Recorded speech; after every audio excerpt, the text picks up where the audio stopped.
劉生恭喜晒萬萬鬥士贏得香港第一場頭馬，呢隻馬都可以話，呢隻英國馬都可以話適應水動適應得好快嘅。係啊，佢3歲咋，今場都係跑佢第5場，所以都好開心。其實今場係咪潘頓喺跑完上場，希威森跑完上場，跑第2之後即刻都打電話嚟送？應該係嘅，我唔知實情，佢打俾阿 Danny 嘅啫，唔係打俾我。對呢隻馬其實你自己又點樣睇咧？因為當然我都知道其實好多時你買嘅馬都好有期望，好希望可以參加到香港嘅呢啲大賽。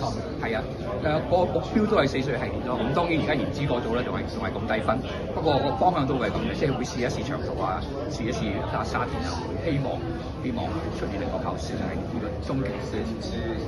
隻馬其實你揀翻嚟香港，其實你最睇中佢邊一方面，或者最欣賞呢匹馬喺邊一方面咧？佢係即係2歲已經跑1400啦，咁頭2場都贏得幾好，尤其是第2場個槍落盤好好，所以覺得咁年幼嘅馬可以跑1400嘅話，即係到佢4歲嗰陣時係有機會跑到1800、2000嗰啲。Danny 就暫時集中佢喺跑馬地方面發展啦。其實練馬師有冇話即係同你解釋過，即係點解會呢匹馬暫時都會係喺塊谷草呢邊進攻先咧？因為暫時呢幾次跑得好嘅都係呢度，咁可能佢自己適應呢個場。咁喺年幼嗰陣時，即係趁佢而家個狀態仲好，如果輸得多嘅話，佢會開個信心，所以希望喺度驚多啲經驗先至再翻沙田。嚟緊季內時間係咪都會集中翻跑翻1里先咧？應該係嘅，或者1800去考慮咯，但係唔會再長。再次恭喜晒你，劉生，繼續贏，Thank you。好，多謝。唔該晒。Thank you。